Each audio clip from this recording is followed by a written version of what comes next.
Formula One is facing its biggest transformation in decades. The 2026 regulations are coming, and the paddock is in a state of high-stakes civil war. On one side, the commercial vision for a global spectacle.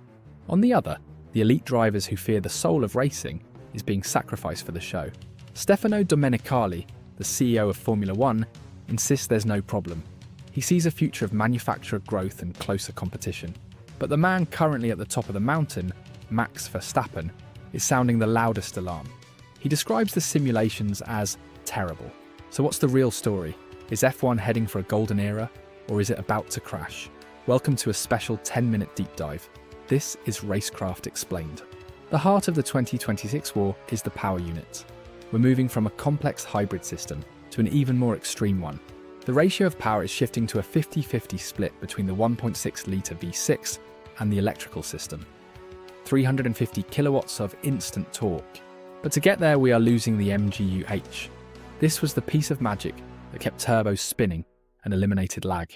Drivers are worried about the return of massive turbo lag.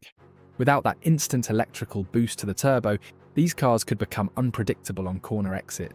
Removing the MGU-H should make the cars louder, which fans want. But will it be a beautiful scream or just a high-pitched drone? The jury is out. The 2026 power units will run on 100% sustainable fuels. This is F1's big play to stay relevant to the massive global automotive industry. This push for sustainability is why Audi is coming as a full factory team. It's why Ford is joining Red Bull powertrains. The manufacturers are sold. Now let's talk aero and weight. F1 is moving toward what they call the nimble car concept. Smaller, shorter, and narrower. But that weight challenge won't go away. Until battery density makes a massive leap, these nimble cars will still feel heavy to the elite drivers. To compensate for the smaller wings and lower power on straights, 2026 introduces full active aerodynamics on both the front and rear wings. X mode is the low drag configuration for the straights, and Z mode is for the high downforce corners. It's the car changing its shape mid-lap. Max Verstappen warns that these shifts in aerobalance are too extreme. In simulations, cars are losing the rear end unexpectedly at 180 miles per hour. If the active aero doesn't sync perfectly, the car becomes a passenger. Drivers don't want to be at the mercy of a computer code. Then there's the energy management math. Drivers might have to lift and coast on the straights just to have power for the next corner.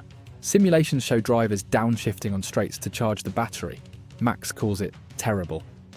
He wants to be racing, not doing mental calculus. The FIA's gamble is that the manual override mode will fix the racing.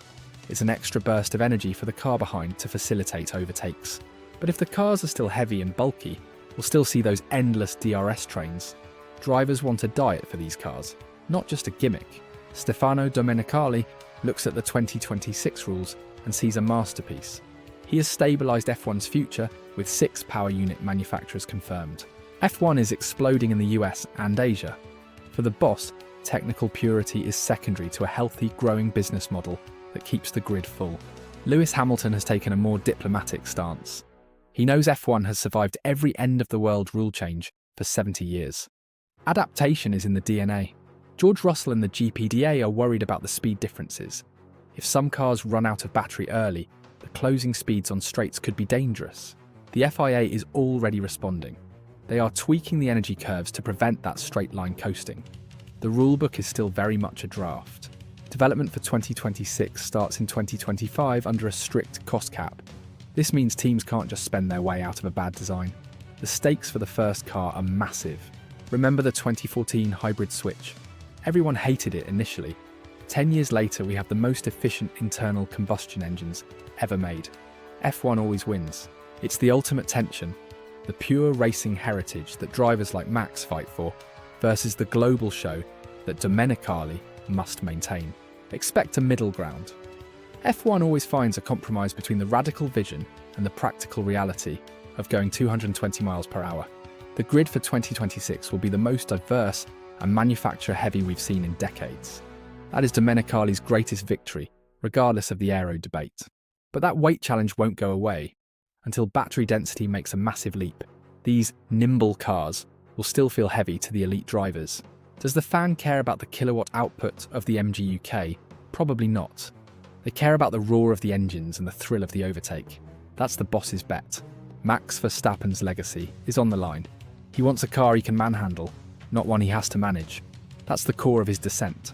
The FIA is the referee in this civil war. They must balance the manufacturer's tech needs with the driver's racing needs. It's an impossible tightrope. Already the brightest minds at Red Bull, Mercedes, and Ferrari are hunting for the first big loophole in the 2026 regs. Someone will find an advantage. The road to 2026 is paved with carbon fibre and silicon. The cars we see in the first race won't be the ones we see in current simulations. They will be faster. F1 is leaning into the Netflix effect. The show is bigger than ever, but without great racing, the show eventually runs out of road. That's the driver's point. Is F1 heading toward a sustainable golden era, or is it sacrificing its soul for the sake of the show? The clock is ticking toward 2026. So where do you stand? Team boss or team driver? Drop your take in the comments below. We want the real F1 fans to chime in. This is Racecraft Explained. If you love deep dive F1 explanations without the fluff, hit that subscribe button. We make F1 make sense. We'll see you at the next Apex. Keep racing. See you in the next one. And don't forget the tyres. Pirelli is developing entirely new compounds to handle the massive instant torque of the 2026 electric motors. That's another variable. Qualifying could look very different. If energy management is key, the all-out single lap might become a thing of the past. That's a scary thought for the pure speed fans. Domenicali's grid is more stable than ever. For the first time in history, we have 10 teams that are all worth over $1 billion. The business is winning. Verstappen's legacy might be defined by how he handles this transition. Can he adapt his pure racing style to a more technical, managed era? The world is watching. For Domenicali, the vision is clear. A global, sustainable and massively popular sport. He's playing the long game for F1's survival. The technical war has already begun. Behind closed doors, the designs for 2026 are already taking shape. Someone will find the magic loophole. In the end, the fans will decide. If the racing is close and the sound is right, Domenicali will be the hero. If not, the drivers were right all along. The future of F1 is almost here. 2026 will be the ultimate test of the sport's identity. We'll be there to break down every lap. Are you ready for the revolution? Stay tuned to Racecraft Explained for all the technical deep dives. See you in the paddock. This has been Racecraft Explained. Keep the pedal down. We'll see you at the next Apex. The FIA is already responding.